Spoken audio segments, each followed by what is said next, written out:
আপনারা এসেছেন, আমরা প্রশান্তি পেয়েছি। এই জাতি যেন আমার সন্তানকে ভুলে না যায়। আসলে আমাদের ইতিহাস বড় বিচিত্র। ইতিহাসের পালা বদলে আমরা বন্ধুকে শত্রু বানাই, শত্রুকে বন্ধু বানাই। এরকম যে জাতি করে, এই জাতি কোনোদিন বিশ্বের দরবারে নিজের বিবেকের কাছে সম্মানিত হতে পারে না।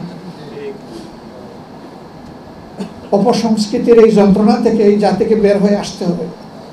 যার যেখানে যে অবদান জাতির জন্য, এটা শ্রদ্ধার সাথে স্বীকার করতে হবে। আমরা প্রধান উপদেষ্টা এবং উপদেষ্টাদের সাথে বসেছিলাম।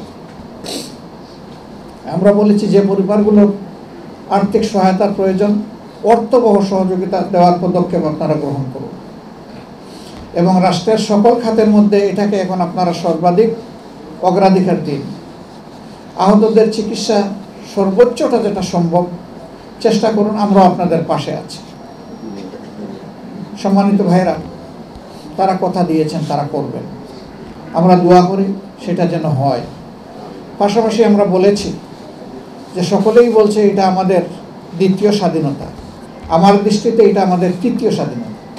47-71-2024।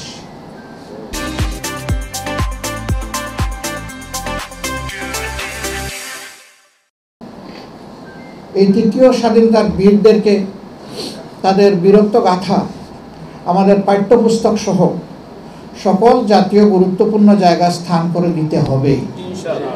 এটা আগামী প্রজন্মের চাহিদা। আগামী প্রজন্ম জানবে যে আমাদের আগের তরুণরা, যুবকরা, এদেশের মানুষেরা হকের পক্ষে তারা বুক টান করে দাঁড়িয়েছিল। তারা বলেছিল, বুকের ভিতর তুমুল ঝড়, বুক পেতেছি গুলি কর। আমরা আমাদের জাতির জন্য বুক পেতে লড়াই করব।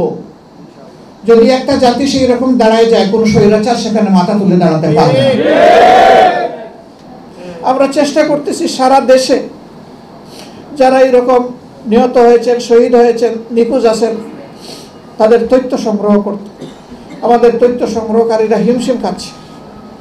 অনেক জায়গায় গিয়ে মায়েদের বুক ফাটা কান্না তারা সহ্য করতে পারছে না। বাবা, আমার ছেলেটা কোথায় আছে, একটু বলতে পারবো?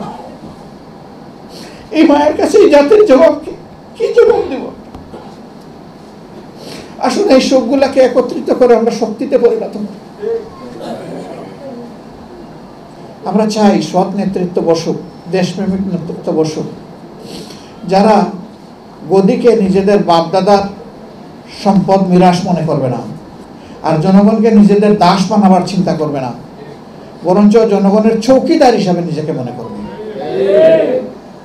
জনগণ ঘুমাবে শান্তিতে, আর ওরা রাত জেগে পাহারা দিবে জনগণকে। আমাদের সন্তানরা লড়াই করেছে একটা বৈষম্যহীন, সমতা ভিত্তিক, ইনসাফ ভিত্তিক সমাজের জন্য। আল্লাহর কসম, আল্লাহর কোরআনের শাসন ছাড়া এটা সম্ভব নয়।